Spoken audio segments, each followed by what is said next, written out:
உழைப்பே உன்னை உயர்த்தும் ஒரு ஊரில் ஒரு தகப்பன் இருந்தார். அவருக்கு 3 ஆண் பிள்ளைகள் இருந்தார்கள். அந்த 3 ஆண் பிள்ளைகளை அன்பாக பாசமாக வளர்த்தார்.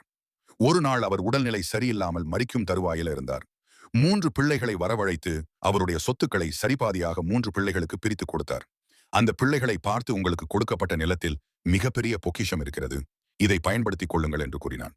அந்த மூவரும் ஒவ்வொருவருடைய நிலத்தில் பள்ளம் தோன்றினார்கள். அதில் ஒன்றுமில்லை. இதனால் சோர்ந்து போய் தகப்பன் மீது கோபம் கொண்டார்கள். பிற்பாடு அவர்கள் மூவரும் யோசித்து பார்த்த பிறகு அந்த நிலத்தில் நீர் பாய்ச்சி விதைகளை விதைத்தார்கள். சில நாள் கழித்து அந்த நிலங்களில் மிகப்பெரிய விளைச்சல்களை அறுவடை செய்தார்கள்.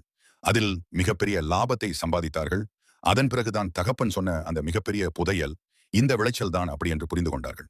உழைப்பு தான் உயர்வை தரும். இதை புரிந்து நடங்கள், உங்க வாழ்க்கையில மிகப்பெரிய லாபத்தை அடைவீர்கள்.